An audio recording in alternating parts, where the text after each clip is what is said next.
Halo, kembali lagi bersama saya Stefanus Rivokusuma. Di sini saya akan menjelaskan tentang masalah kesehatan pada pengguna komputer. Masalah kesehatan pada pengguna komputer diantaranya adalah Repetitive System Injury atau RSI, yaitu cedera yang terjadi pada otot, saraf, tendon, ligamen, ataupun sendi. Tendonitis, yaitu adalah peradangan pada bagian tendon yang terjadi akibat gerak berulang dari tendon atau stres pada bagian tendon. Carpal tunnel syndrome atau bisa disebut dengan CTS, yaitu adalah peradangan yang terjadi pada saraf lengan ke depan siku.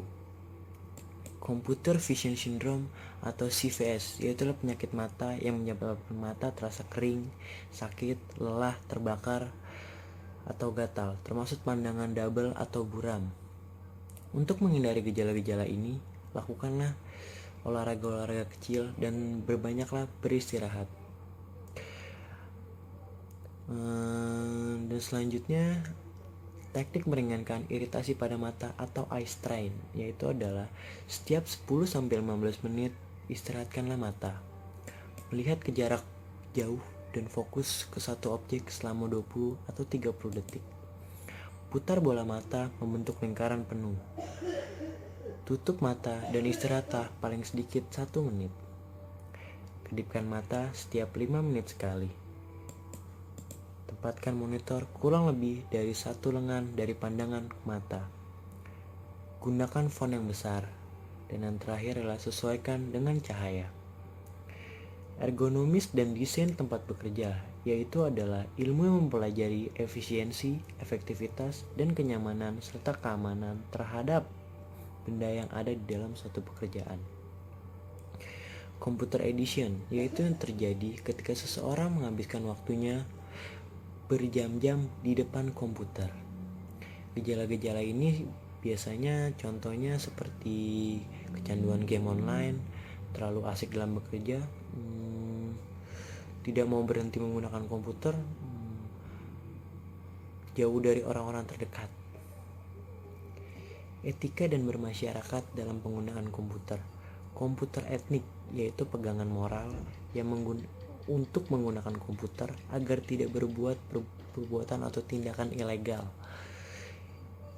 Informasi yang akurat, memberikan informasi yang akurat dan tidak palsu agar tidak menimbulkan sebuah fitnah. Hak atas kekayaan intelektual atau haki adalah hak yang diberikan kepada seseorang pencipta atas hasil karyanya. Contohnya copyright, yaitu melindungi bentuk semua hasil karya yang telah berbentuk. Trademark, yaitu dalam melindungi merek sendiri agar tidak diambil alih oleh orang lain. Hak cipta sepertinya.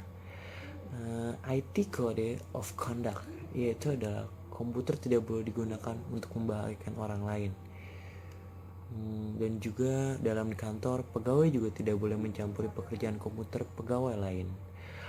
Pegawai juga tidak boleh mencampuri file-file di komputer pegawai lain. Komputer tidak boleh digunakan untuk mencuri. Komputer tidak boleh digunakan untuk menjadi saksi atau bukti palsu. Pegawai juga tidak boleh mengopi atau menggunakan software ilegal. Pegawai tidak boleh menggunakan sumber-sumber daya komputer pegawai lain tanpa izin. Dan pegawai juga tidak harus mempertimbangkan dampak sosial dari sistem atau program yang mereka buat atau mereka desain. Pegawai harus selalu menggunakan komputer dengan mempertimbangkan dan menghormati sesama manusianya. Green computing, yaitu kegiatan mengurangi sampah-sampah komputer yang berdampak buruk terhadap lingkungan. Saran-saran untuk green computer, terdapat 13 saran. Yang pertama, menggunakan komputer dengan program Energy Star atau energi matahari. Jangan meninggalkan komputer dalam keadaan menyala semalaman. Matikan komputer, printer, dan perangkat lainnya ketika tidak digunakan. Gunakan metode komunikasi tanpa kertas. Mendaur ulang kertas, membeli kertas daur ulang, mendaur ulang card reader, printer, mendaur ulang komputer lama, printer lama, atau peringkat lama lainnya. Menghemat bahan bakar dengan telekomuted, menggunakan video conference dan VoIP untuk pertemuan. information privacy, yaitu untuk menunjukkan hak untuk membatasi atau memblokir agar tidak dapat dilihat oleh orang lain. Cara untuk mengamankan privacy, yang pertama, hanya informasi tertentu yang disediakan saat registrasi.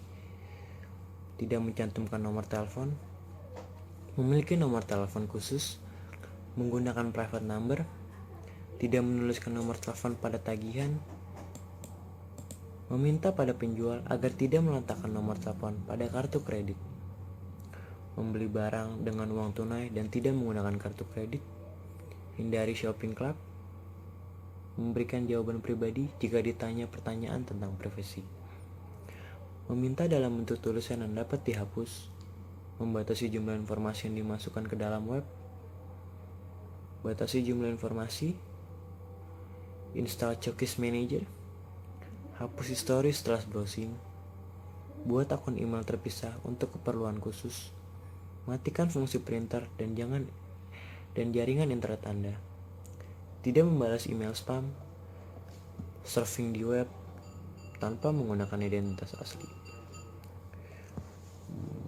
Itu adalah macam-macam dari cara mengamankan sebuah privasi. Dan selanjutnya spam, yaitu pesan email atau posting news group yang tidak diinginkan, biasanya tidak penting dan dianggap sebagai junk file. Email filtering digunakan untuk kita memblokir pesan dari pengirim tertentu agar tidak terjadi spam dalam suatu inbox. Maka gunakan email filtering dan dapat membedakan mana virus dan mana yang bukan virus. Anti-spam program, yaitu program berfungsi menghapus spam sebelum mencapai inbox. Spam itu biasanya berupa hal-hal file-file tidak penting, makanya dikirimkan kepada email kita. Kegunaan dari anti-spam program ini ya untuk berfungsi menghapus spam sebelum sampai pada inbox kita. Jadi inbox kita akan tetap bersih. Phishing, yaitu penipuan dengan meniru email resmi untuk mendapatkan data pribadi penerima email yang dituju. Ini adalah suatu tindakan kriminal, di mana penipuan itu adalah suatu tindakan kriminal. Biasanya penipuan ini berupa membuat email resmi. Jadi jangan sampai tertipu jika ada email masuk yang sekiranya berbentuk intelektual atau berbentuk pendidikan. Jangan sekali-kali kita membalasnya atau teliti dahulu agar kita tidak keliru dan kita tidak tertipu di dalam penipuan phishing ini. Dan itu farming, yaitu penipuan mirip dengan phishing tapi ini via spoofing. Social engineering, yaitu mendapat akses tanpa hak, biasanya digunakan untuk kegiatan ilegal atau kejahatan. Ini dia yang dimana contohnya kegiatan social engineering ini adalah misalnya contohnya mencuri wifi, dimana kita orang lain sudah membayar internet wifi-nya tetapi oleh penipu ini atau oleh social engineering ini disalahgunakan. Dan selanjutnya adalah employee monitoring, yaitu kegiatan untuk memonitoring agar tidak terjadi kegiatan yang tidak diinginkan. Biasanya ini untuk di perusahaan-perusahaan untuk memonitori para karyawannya. Content filtering, yaitu program berfungsi untuk membatasi akses atau materi tertentu pada web. Biasanya blokir ini seperti internet positif, yaitu agar tidak mengandung hal-hal pornografi, kekerasan, atau pembunuhan atau kriminal lainnya. Dan yang terakhir adalah web filtering software, program membatasi akses ke situs tertentu. Ini adalah buatan tangan oleh IT, di mana software ini berguna untuk menyaring akses tertentu ke dalam suatu web. Dan demikianlah yang saya jelaskan tentang masalah kesehatan komputer pada penggunaan komputer. Kalau begitu saya ucapkan terima kasih. Sampai jumpa. Dadah.